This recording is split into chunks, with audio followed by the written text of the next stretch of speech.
2017 saya itu ada sebuah pengalaman menarik. Saya tahun 2000 saya bertiga. Oke. Saya ke San Francisco. Waktu itu Google lagi third round, lagi cari dana round ketiga gitu ya. Kami bertiga. Saya yang paling kecil lah. Waktu itu Google menawarkan 21% saham senilai 36 juta dolar gitu, tahun 2000 nih. Kita 2 malam tuh berdebat. Tapi teman kita yang paling gede duitnya nih, pengusaha yang kalau saya sebut namanya semua orang tahu gitu ya. Dia sahabat saya, dia Chinese Indonesian gitu ya, sangat nasionalis walaupun dia Chinese. Terus dia bilang, enggak bro, katanya, Yahoo is the winner, search engine the end, Yahoo is the winner gitu ya. Saya bilang enggak, saya suka Sergey Brin gini, bisnis itu is about human, bukan about bisnis, saya bilang gitu. No, Yahoo is the winner, Yahoo punya gini. Enggak, saya bilang Sergey Brin, saya suka sama konsep-konsep kepalanya Sergey gitu, teman-teman di Google waktu itu. No, the end. Akhirnya kita nggak beli, walaupun beli saya cuma nunut ya, kan 36 juta dolar besar, saya cuma nunut, saya minoritas. Yang nomor 2 Mr. P ini dan Mr. F ini akhirnya sepakat, oke. 2 ini padahal setuju sama saya, ini 1, tapi dia yang paling besar. Oke. To make story short, 2018 kita ketemu.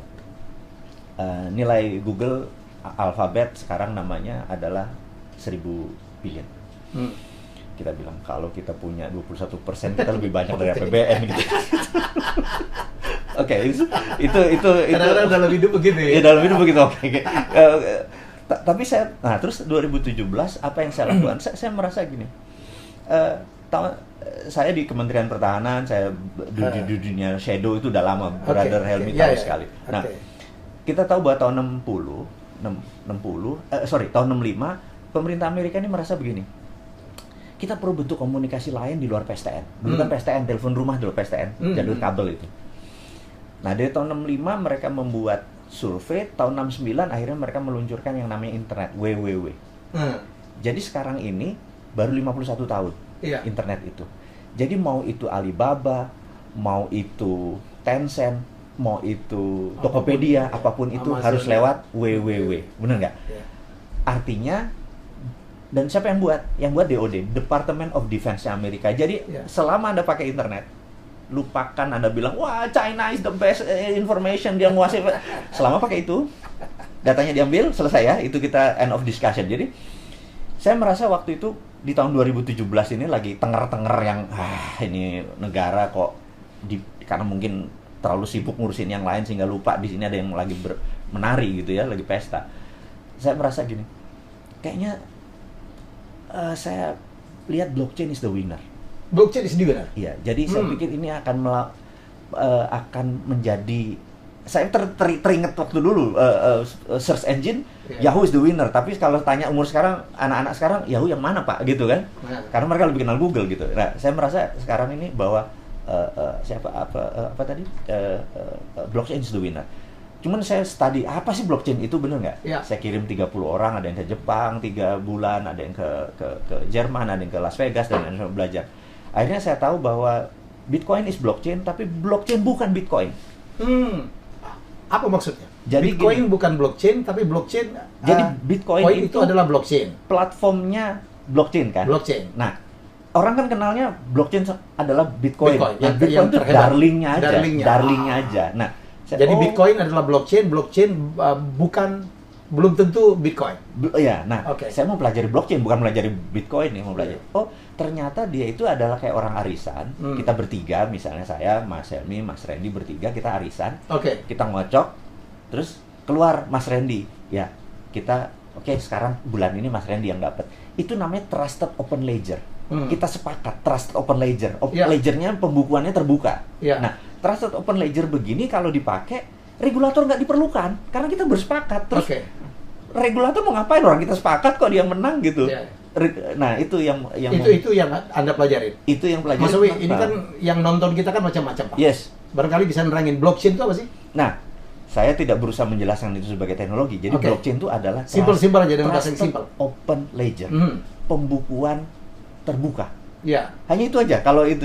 Jadi dengan pembukuan terbuka, kita bisa tahu kemana lajur ini jalannya pada saat transaksinya kemana itu terbuka. Nah, menurut saya keterbukaan itu akan menjadi future. Jadi saya pernah mempunyai buku tulisan judulnya Vision 2030. Saya menebak apa yang akan terjadi 2030, saya bilang blockchain is the winner. Mengalahkan WWW. Sekarang belum bisa, masih hybrid, masih nyambung. Nanti dia stand alone. Tapi gitu udah kelihatan akan menjadi pemenang. Belum saat ini. Itu alasan kenapa Anda membuka usaha Santara? Santara salah satunya, Santara dan lain sebagainya. Nanti karena tapi kita tidak paling itu cuma salah satu engine-nya saja. Karena sekarang belum bisa connect kemana-mana kan.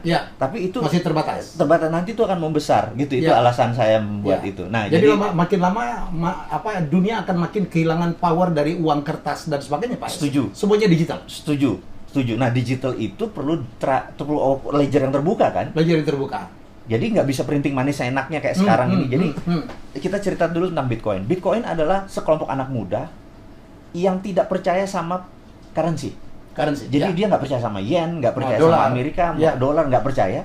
Terus mereka bilang ini harus ada sesuatu yang kita percaya. Dan akhirnya, diterima dunia. Akhirnya mereka membuat 21 juta satoshi. Terus kuncinya dibuang. Nggak ada yang tahu. Nah, inilah yang sekarang ini bergerak turun naik karena trusted. Kita tahu kemana aja itu.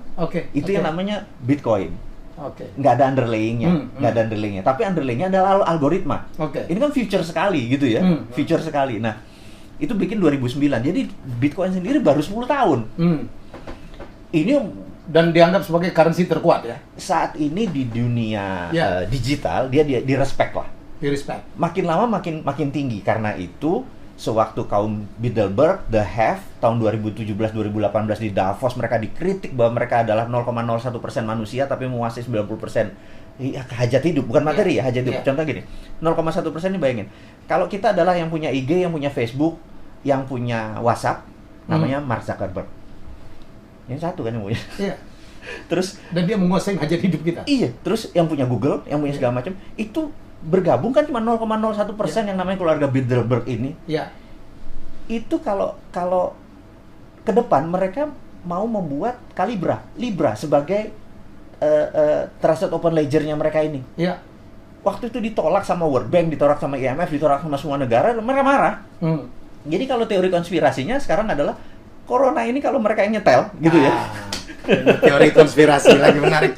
Saya langsung kamu bilang kalau kita udah nyebrang lautan, dia nggak akan ngejar kita.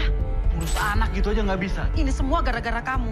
Aku udah bilang nggak usah pakai pesugihan. Ini buktinya. Alah, banyak ngomong kamu. Kamu juga makan dari duit ini kan?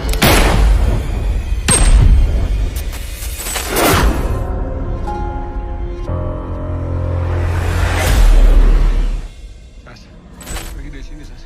Sebelum purnama sempurna. Please, trust me, oke? Ada sesuatu yang nggak beres di hotel ini.